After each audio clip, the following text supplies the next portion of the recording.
Mas o fato é que a gente vive debaixo de um sistema de repressão política. E basta você ver, por exemplo, a fala do Gilmar Mendes e do Luiz Fux.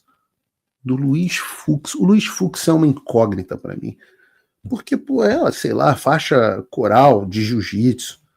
Pô, o Fux foi um cara que cresceu dentro do ambiente do Rio de Janeiro, Gracie, porradaria, era para ser um cara um pouco mais, sabe, que a comunidade do jiu-jitsu, vocês que me acompanham aqui, se você faz jiu-jitsu, digite os aí no nosso chat, você vai ver que as pessoas são majoritariamente de direita. Mas assim, esmagadoramente, provavelmente 2-1.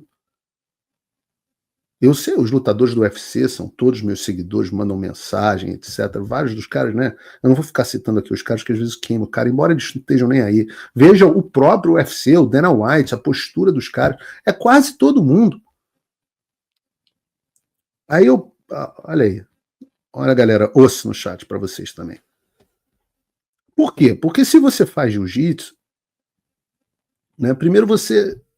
Eu acho que tem uma coisa já de você desenvolver uma testosterona, uma coisa de... Qualquer luta nesse sentido, sabe? De você ser um cara que encara a vida de forma diferente. Por isso a comunidade de luta não tem negócio de trans, de woke, não entra mulher vestida de homem vestido de mulher para lutar no UFC feminino e tudo mais. E aí vem o Luiz Fux e vira um cara... Inclusive está na mesma turma, né? A turma que vai julgar lá o pessoal do Bolsonaro, acho que eu também, a mim, e se torna um vassalo do regime com uma vergonha. Uma vergonha. Porra, era um cara que... Assim, eu sou do Rio, né? O Fux é um pouco mais velho que eu, uma geração que veio um pouquinho antes de mim, mas era a geração dos meus amigos, dos meus familiares, depois meio que se junta todo mundo, se encontra todo mundo. Ele era o cara que, porra, ia ser colocado para lutar, para cair na porrada em vale tudo. Nunca, se você me dissesse 10 anos atrás que o Fux ia ser um instrumento de repressão política, eu nunca ia acreditar. E, no entanto, são várias posições. Bota o vídeo do Space Liberdade aí pra gente, Brunão. Conversado, e já há precedentes do tribunal nesse sentido, como Vossa Excelência indicou, na premissa de que não há direitos nem prerrogativas absolutos. E o próprio texto constitucional, lembrava o ministro Dino não faz muito, ele indica e fala expressamente sobre... Deixa eu só parar isso. Essa história de que não há direitos e prerrogativas absolutos virou a justificativa, e é a mais velha do mundo no direito, para você dizer que não há direitos nenhum. Que não há direito nenhum de nada. Porque eles não são absolutos, eles são relativos. E relativos a quem? Não, são subjetivos. Tá bom, subjetivos debaixo de que sujeito? Ah, do julgador. Quem é o julgador? O cara do STF. Então, moral da história, você só tem o direito que o Gilmar Mendes decidir que você tem, porra. Você não tem direito nenhum. Não existe direito inalienável dado a você pelo seu criador. Existe direito dado a você pelo Gilmar Mendes. Opa, desculpe interromper o seu vídeo, mas desde 2022 eu continuo com as contas bloqueadas e o passaporte cancelado pelo Xandão. Se você aprecia o meu trabalho e tudo que eu faço pela liberdade de expressão, tem um lugar onde você pode se tornar meu apoiador com uma pequena quantia por mês. Acesse www.paulofigueiredoshow.com e torne-se meu apoiador, e aí você vai receber conteúdos exclusivos e desconto nos meus cursos. Ou então, você pode se tornar meu patrono Gold e passar a me pautar, tem reuniões comigo, você entra para o meu grupo de WhatsApp, que eu uso sempre. O link para tudo isso está aí na descrição.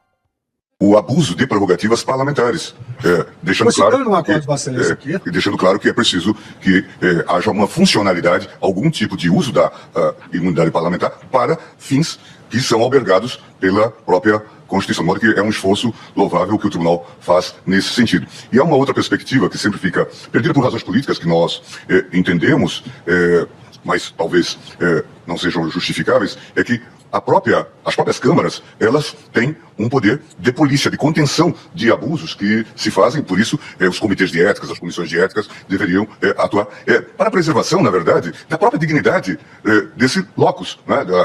A rigor, o debate parlamentar, quando descamba para ataques, para atos de vilania, para... Palavras de baixo calão. Isso, obviamente, desvaloriza institucionalmente a casa que tem isto como palco, né? Então é preciso que se entenda que isso se faz na defesa até mesmo da imunidade, da instituição, da institucionalidade. É preciso ter essa percepção. Esses dias, diante de uma reclamação feita a um... Fica tranquilo, o Gilmar está agindo para preservar o Congresso. Tá? O parlamentar está sendo censurado e está perdendo a imunidade, mas é tudo em prol do Congresso. A um delegado da Polícia Federal, houve abertura de inquérito a pedido do... Isso porque, lembrem-se, né? Eles não querem que a imagem do Congresso seja afetada. Isso porque a imagem do Supremo Tribunal Federal vai muito bem, né, Gilmar? Tá maravilhoso isso aí que vocês estão fazendo. A imagem do STF está muito boa. Então vocês têm que dar lição nos outros poderes sobre como eles devem preservar sua reputação. Aonde? Reputação aonde? Em relação a que pessoas? Procurador-Geral da República, e aí essas coisas têm uma série de implicações. Não é aquela pessoa do delegado que está sendo atingido, é a instituição Polícia Federal, né, que está sendo vilipendiada. E se não houver um sistema de proteção, ele indica e fala expressamente... Peraí. Não, voltou. Alguém botou o vídeo lá atrás. Tem que voltar ele para o ponto, Bruno. Não tem instituição sendo atacada nenhuma. O que se falou foi especificamente de um policial federal, inclusive essa é a alegação, porque dá-se o nome aos bois. Estão se falando do Fábio Schor, o chefe da Gestapo do Alexandre. Ou seja, um parlamentar simplesmente tendo a ousadia de criticar a atuação de um servidor público. E ele precisa ser impedido para preservar a reputação da instituição. Como diz o Fux, o próprio conceito de imunidade parlamentar. Para preservar a imunidade parlamentar, eles precisam impedir que exista imunidade parlamentar à crítica de um funcionário público. E para proteger a instituição da Polícia Federal, eles não podem deixar que ninguém da instituição sofra crítica. Porra, se não faz sentido nenhum, é porque não faz mesmo.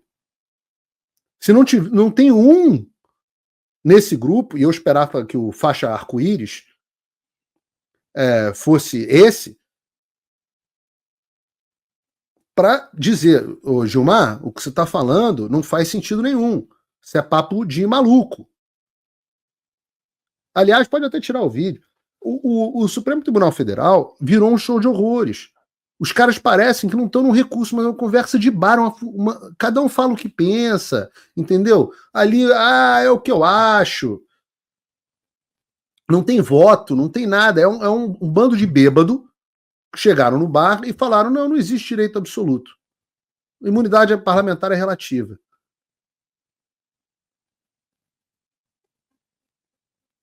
E aí, para que serve o legislador? O legislador vai lá e escreve artigo 53 da Constituição. O legislador, raramente no Brasil é tão claro. Os caras vão lá e falam, os deputados, e depois foi emendado para isso, inclusive, os deputados e senadores são invioláveis, civil e penalmente, por quaisquer de suas opiniões, palavras e votos. Quaisquer, inviolável, que não pode ser violado. Quaisquer, todas. Não dá para ser, mas o que o cara pode escrever? O que o coitado do legislador pode escrever para submeter a uma lobotomia de voto, que foi esse voto, esse comentário de boteco vestido de toga do Gilmar Mendes. E eu digo o seguinte aqui, o Gilmar Mendes é um jurista muito inteligente e competente. Ele só não tem um pingo de caráter. A frase do cara, o debate parlamentar quando descamba para ataques, eu já falei que se você substituir, lembra dos truques semânticos, se você substituir ataques por críticas, né? Crítica ao servidor público ele chama de atos de vilania. O senhor Marcel Van Hatten é praticamente um vilão, um coringa dentro do Congresso. Isso, obviamente, desvaloriza institucionalmente a casa, que tem isso como palco. É preciso entender que isso, relativização da imunidade parlamentar, né, se faz até mesmo em defesa da instituição. A gente está falando, eu volto a defender, ele vai em seguida e defende o Fábio Scholl, o delegado do chefe da Gestapo do Xandão. Né? Ele cita o caso em que o Marcel Van Hatten passa a ser investigado por denunciar as ações ilegais desse servidor público na tribuna da Câmara, que é o que faz um parlamentar. E o Fux, um outro bêbado, vem, não, qual o estímulo que a instituição vai ter de monitoramento se não fizer nada? Esse é o faixa coral.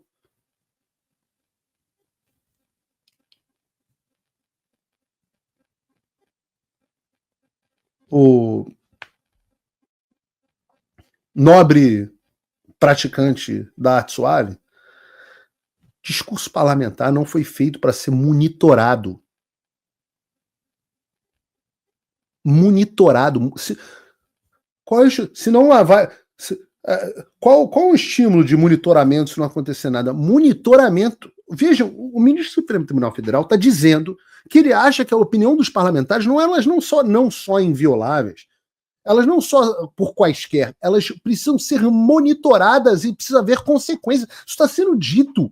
É que as pessoas não prestam atenção. O fato de ninguém na Globo News ter parado para falar assim, opa, monitoramento de opinião de parlamentar, é isso mesmo que eu estou ouvindo?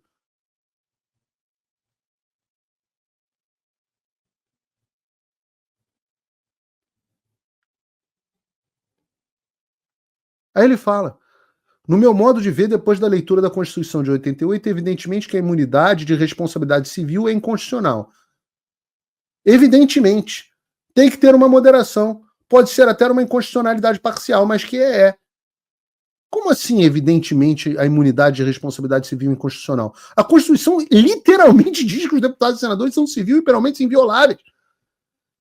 Os caras nesse papo de bar estão revogando... Pelo amor de Deus, Arthur Lira, deputados, o cara tá num papo de bar revogando o artigo 53 da Constituição na cara de vocês. Ele tá dizendo, é só a frase dos caras.